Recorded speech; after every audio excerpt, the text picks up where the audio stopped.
Welcome to the Body by Bisson podcast. My name is Thomas Bisson, and I am a strength and fat loss coach for my clients online and in person. The purpose of this podcast is to entertain and share what I've learned over the past 10 years working in the fitness industry. I'll be talking about what's working for me and my clients in order to help you lose weight, get stronger, and improve your fitness.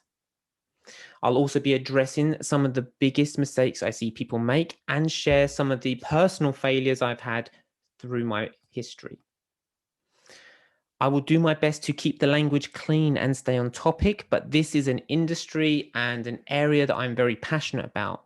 And so I may make mistakes from time to time. I may go on an occasional rant, but I'll do my best to keep it as precise as possible.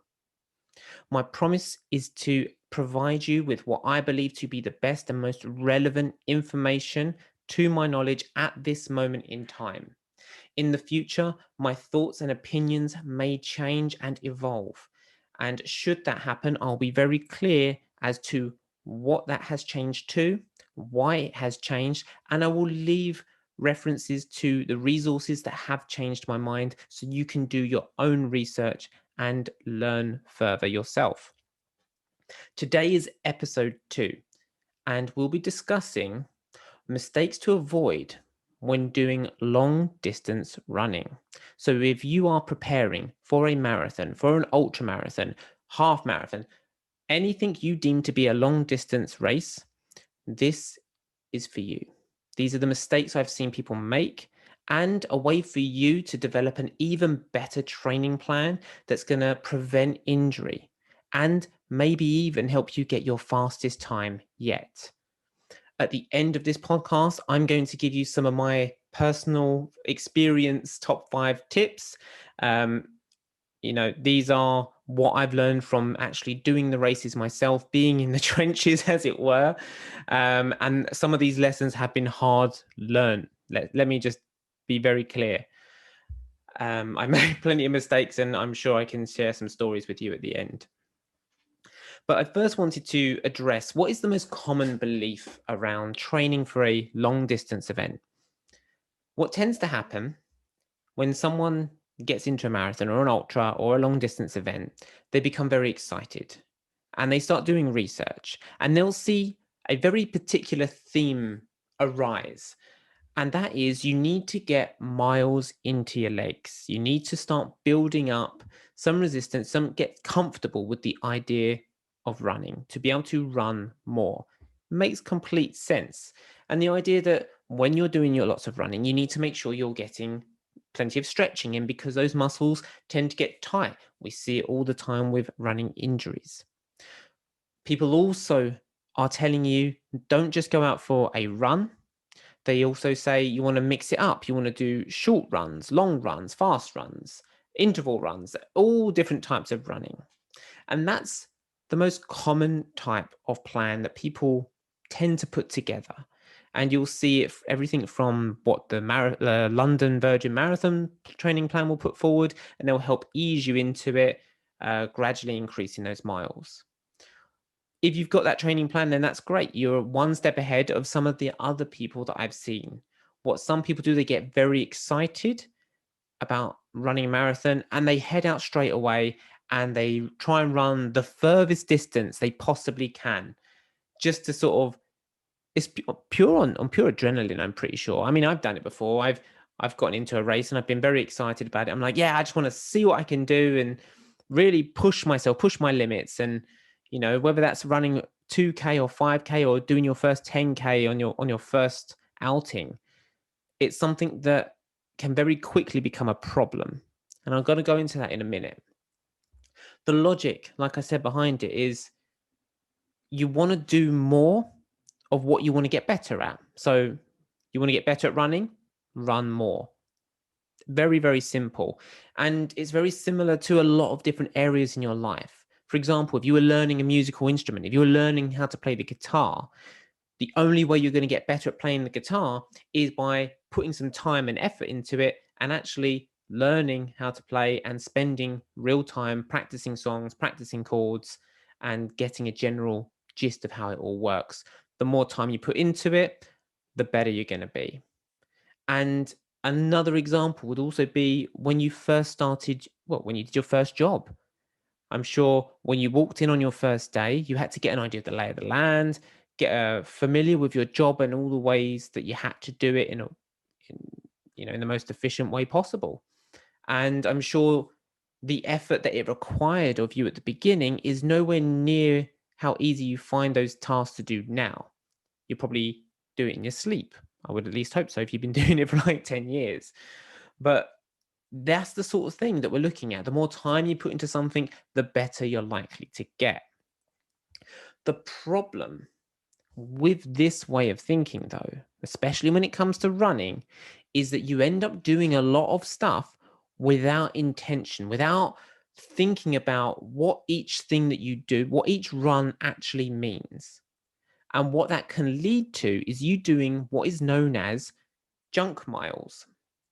And what junk miles are is when you go out and you do a run. Let's say on your plan it says go do a 5K. And you run out and you do your 5K, your mind's wandering, you're just taking in the view. And this is a run that has actually got no intention behind it other than to put miles in those legs, as it were. And what tends to happen is that you come back from that run and you've not really improved anything because you've fallen into a very comfortable pace, one that where your mind has wandered off and you've sort of found a groove by now that is pretty easy for you to maintain. One that may leave you a little bit breathless and a little bit sweaty, but that's fine. But it's nothing that's going to push you so far out of that comfort zone that's going to physically help you change. And because your mind is off wandering, there's nothing that you're doing specifically to focus on a particular skill of running that's going to help that develop.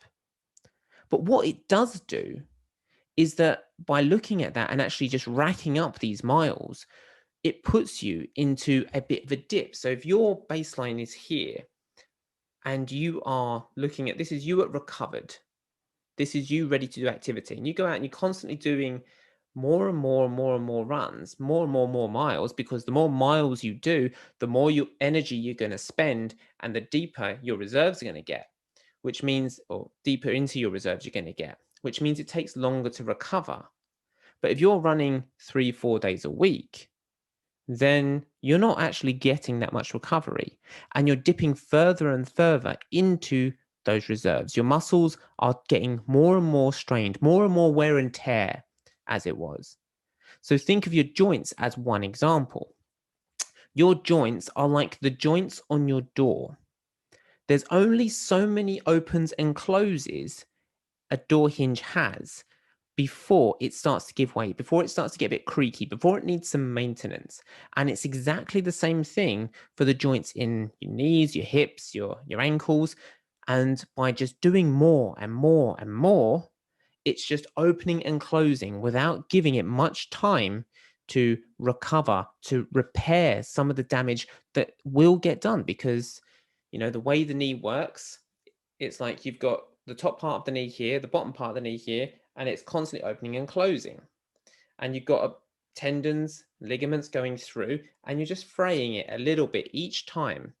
And if you do that so much without proper recovery, you're going to start running into some serious problems. Because here's an honest thing. The more is better philosophy does not work, does not hold down for this. Because if more was better, then why stop running 3 days a week? Why not do 5? Why not do 7 days a week? Why stop at 10 miles or 10K? Why not do 20 miles a day and just keep running? Because it will burn you out. It will lead you to injury. So it's all about finding what is the right amount of running for you. And we're going to go into that in a second as well. The other thing people talk about stretching. They go on and on about stretching. The more you run, the more you need to stretch.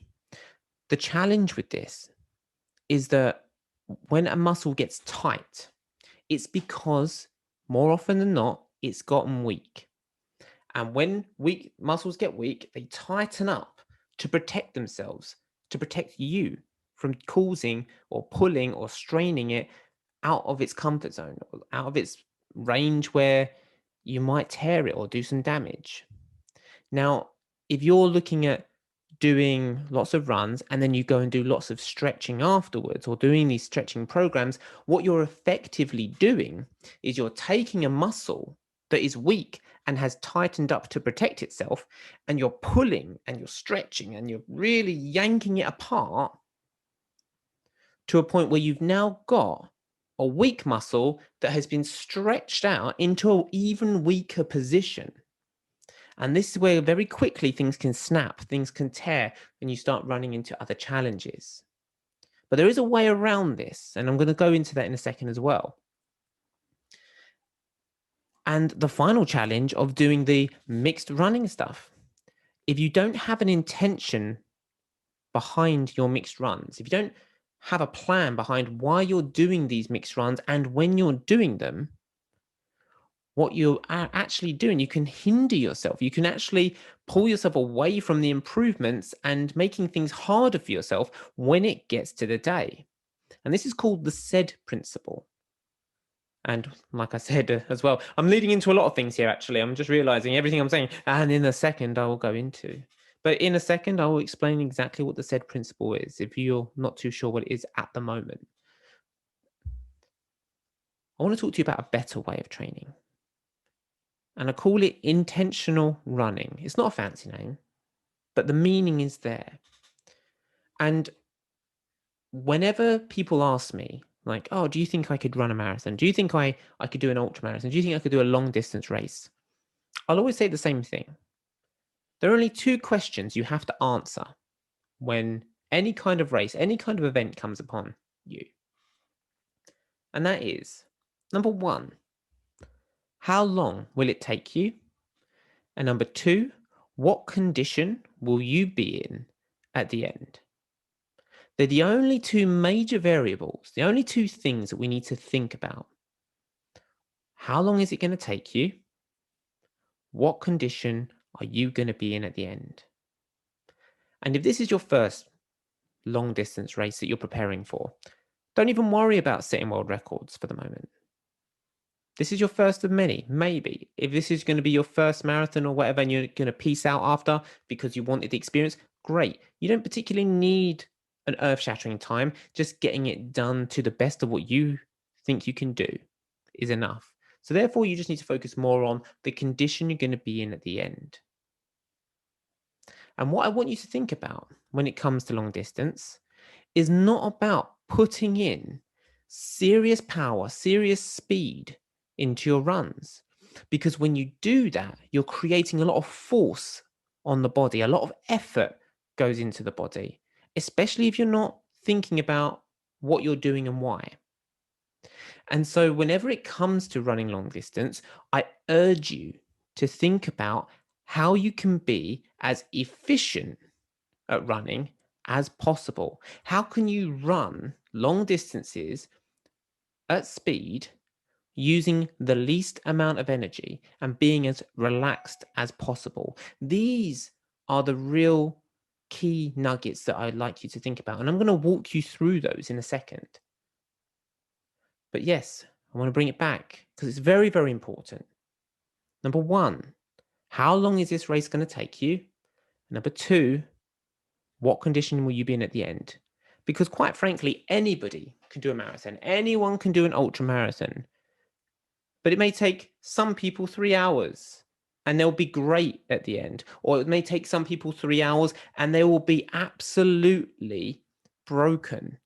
They've torn something, but they're powered through on sheer mental grit and adrenaline. And there'll be some people who'll take maybe a day, 12 hours. You can do that. You can walk the marathon easily, not a problem, get through. And you can still be in terrible condition, or you can be in great condition, enjoying every moment of it. These are the things I want to address. Now, I want to speak first about the stretching program. If you're going to do a stretching program, and for every runner, out there, the first thing that I would always recommend, and the first thing I get my clients to do, is to adopt a strength training program to start building up the muscles that you're going to be using to better protect you, to better protect your joints. The more muscle you can build around your joints, the more cushion and stability and, you know, protection effectively that you're going to have on those joints, and the safer you're going to be. Muscle protects you, muscle helps you, it makes things easier. That is where your priority, especially at the beginning of your training, needs to be. And then it's all about becoming efficient. Now, I've got a little chart. I can send it to you if you want to reach out to me. More than happy to do so. It's a PDF file. I'll make it available to you. But there are really only three major things to focus on when it comes to running. And that is the posture that you have, the rhythm that you're running in, and how relaxed you are. So when it comes to your posture, and if one of them is out, it will throw all of the others out. And it just loops back and back and back. So, first of all, about your posture, are you holding yourself up strong? Are you in a good and relaxed posture? Are your shoulders back? Are your hips nice and strong?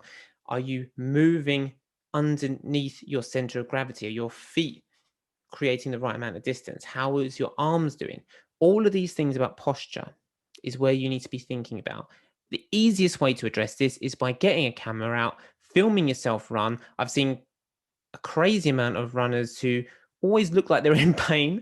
Maybe they are. I don't know. I've seen some T-Rex arms going around. But film yourself. See how you're running. See what your posture looks like. And that's going to be the first big thing you can do to make a serious improvement in your running style. The rhythm. And for this, I'm talking about breathing. How you breathe in relation to how you're moving as well.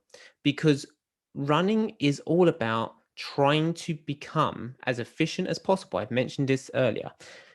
It's how can you use as little energy to create as much momentum to carry you forward as possible. And if you are in rhythm, if you've got a nice, easy breathing technique, if your feet are in a nice count, I always think it's easier to do it with songs to practice, where it's just in a nice beat, you're running to the beat effectively, then that's what you want to go for, to really sit into it and find your groove, as it were. And finally, relaxation. This is the key one, and this is the one where most people struggle with the most, because relaxation is important, because anytime you are tensing a muscle, it's taking energy to use it. So if you're out running, I've seen people shrug their shoulders up, they're running, and they're running like robots, they're barely moving their torso, and it's all just very robotic and rigid and stuck. How much energy is that taking to hold those muscles in position? That's the question you need to ask yourself. How relaxed are you when you go for a run? Are you gripping? Have you got white knuckles as you're speeding through? Or are you in a relaxed state? Because remember, anytime you've got a muscle that's working, it is using energy. The only question is this muscle serving the activity you want to do, or is it holding you back? Is it draining valuable resources, making you more tired than you need to be?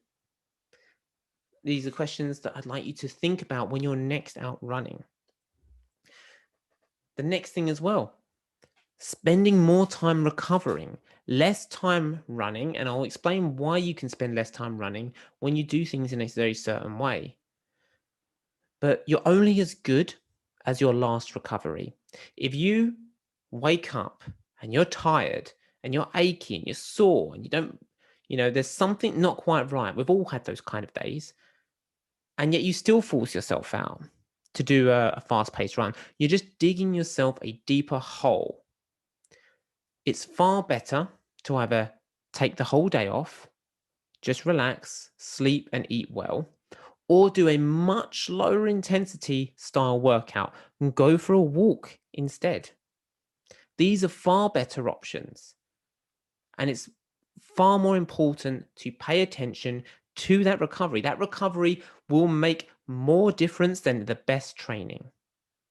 I promise you that. I have made this mistake myself more times than I can care to say. And the times I have pushed through and gone out for those runs, I've always regretted it. I've always regretted it and felt worse for it. And then the next few days, it always ends up claiming itself back, basically. And it just ends up being a bit of a nightmare. And now we're going to talk about the SAID principle, which is the final piece, and I'll start wrapping this up. The SAID principle, and if you've got a pen and paper, I would highly recommend writing this down. The SAID principle is specific adaptations to imposed demand, and that's how the body works. Specific adaptations to imposed demands. So whatever it is you do is where the improvements will happen. So for example, running will get you better at running. It's not rocket science, but you want to do it in a certain way. So for the best example is find out what your race day looks like, and you want to look at the conditions of that race day, and you want to recreate that as best as you can. Recreate those same conditions. You do that by looking at what kind of terrain will you be running on? Are you running on the roads or are you running in the forest? Because they will make a huge, huge difference. Are you going to be training on a treadmill and then running on the road or in the forest? Once again, that's also going to make a huge difference. Let me tell you, running on sand from experience is really tough and takes its own type of preparation in itself. I've seen it cause a lot of people to crumble in the very early stages of a race because it just zaps so much energy. What kind of clothes are you wearing? How comfortable are you going to be in those clothes? And especially the shoes. What kind of food are you going to eat on the day? All of this stuff, it all adds up. It makes a great difference. And this is what can work against you when you're not doing it, you're not setting out your training plan with intention. Because imagine you've been practicing hill sprints towards the end of your training plan. And the course that you're running on is a fairly flat course, but you've been training on the hills. You've been doing lots of hill sprints, lots of hardcore running, and that's great because that will make you stronger for sure. That will improve your cardiovascular 100%. But your body has gotten used to running up hills.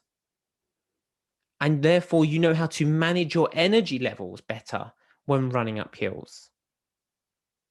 So when it comes to running up a flat, you are going to have probably the fastest charge for the first half. It will be ridiculous. You will be amazed at how quickly and how much energy that you have. However, because you're now running on a flat and not a hill, it's harder for you to realize how much energy you've actually got left in the tank. And maybe you were pushing too hard.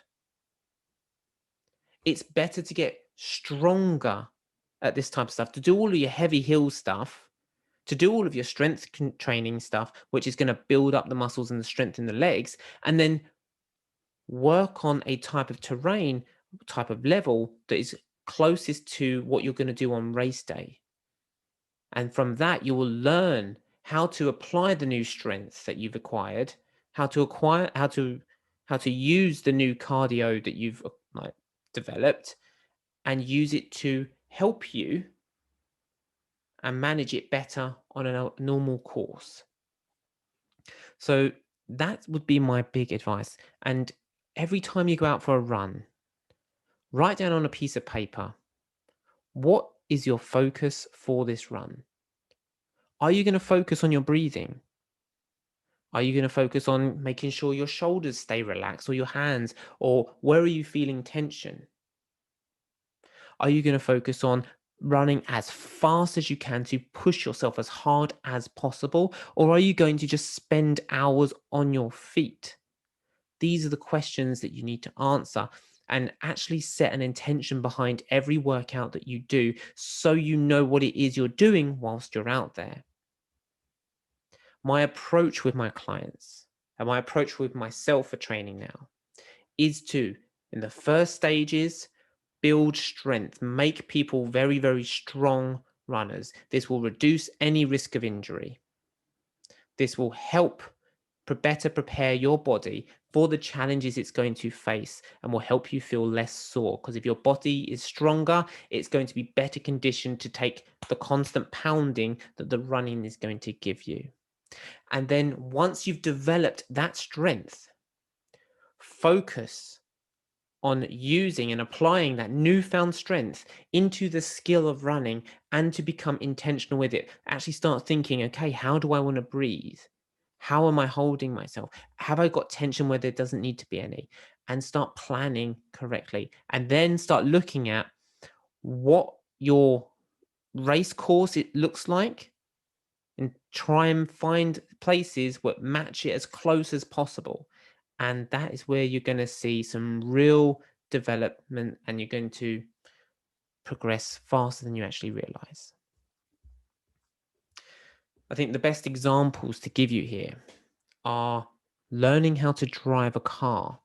So if you remember, when you first went in the car, you were probably really tense, gripping the steering wheel, like too tight. You were like, when it came to looking in the mirrors, you had to probably do the whole body, or at least I did anyway.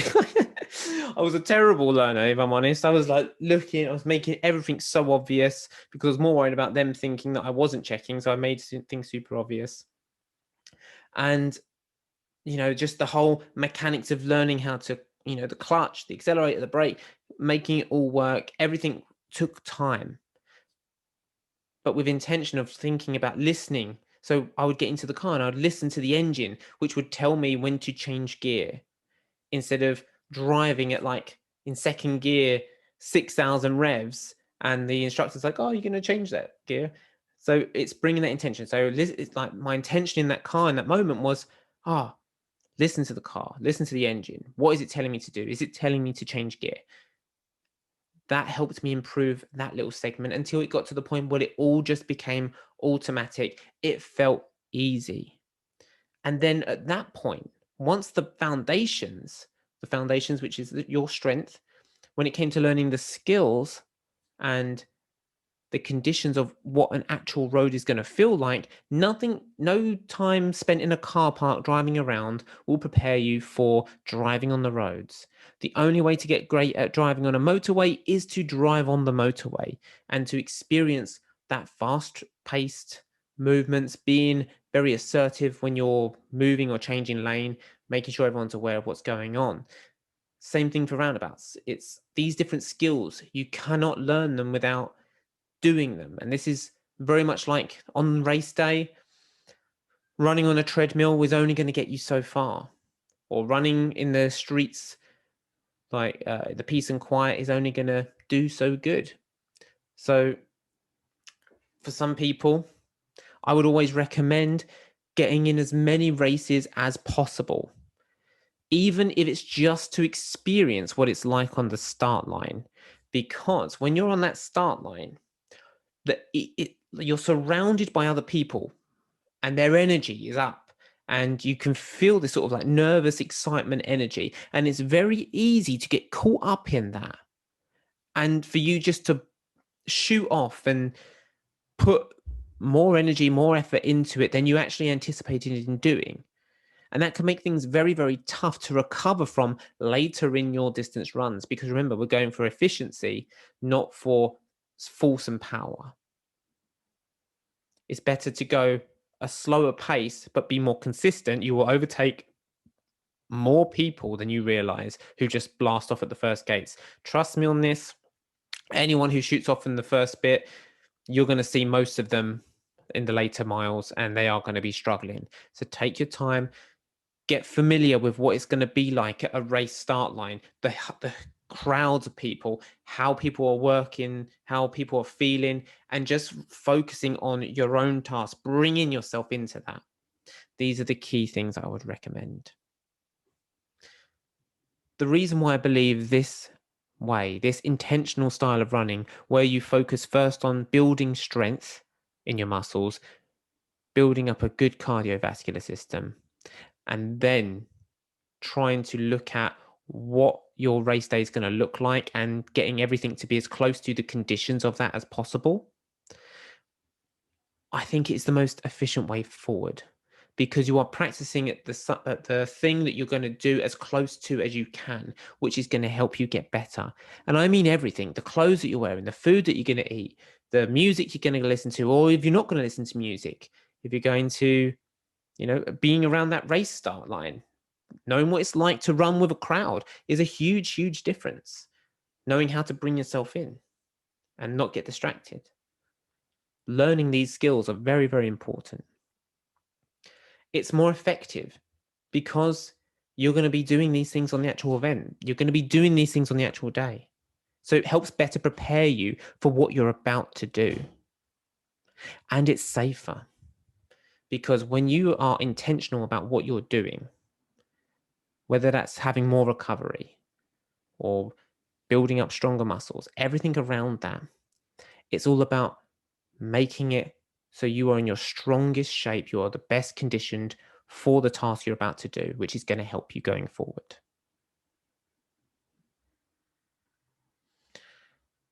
My key takeaways for this, obviously, get a strength program together, or whether it's through a coach or online, whatever it is you need to do, a strength training program.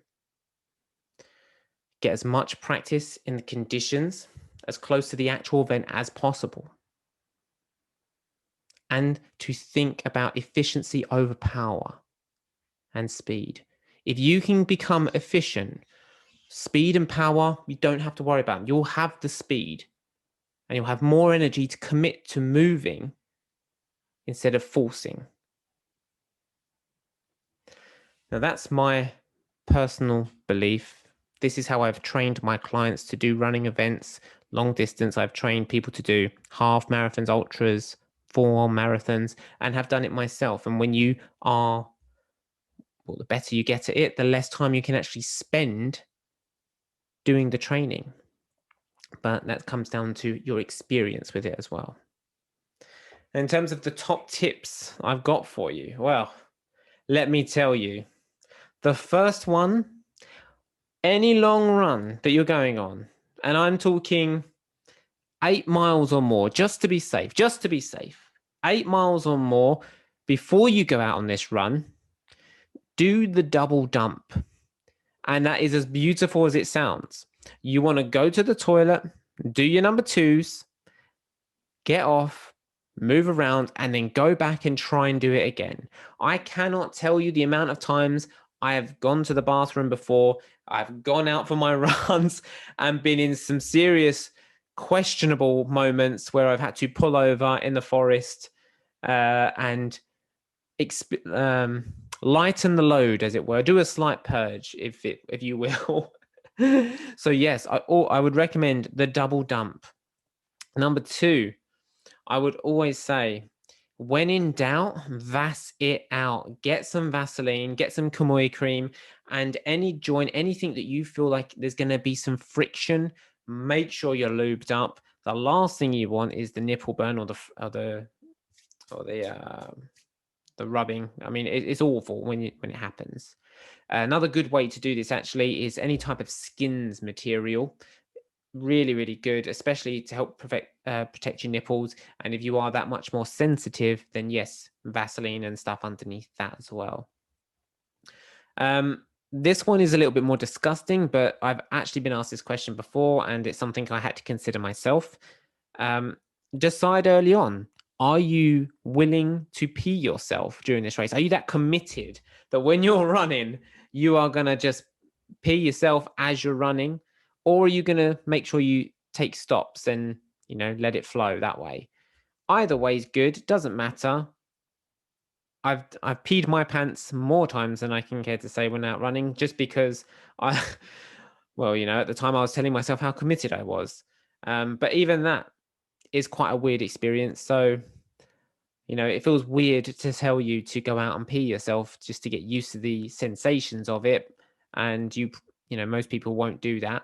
But, I would say make the decision, and you can either practice it if you'd like, or don't. It's probably one of the weirdest things I've ever recommended. And I'm just checking what other ones. Oh yeah, here's a good one. Just enjoy it. Remember that you're not doing it to impress anybody. It's not something, whatever it is or however you do on the day, it's not a representation of your worth or who you are.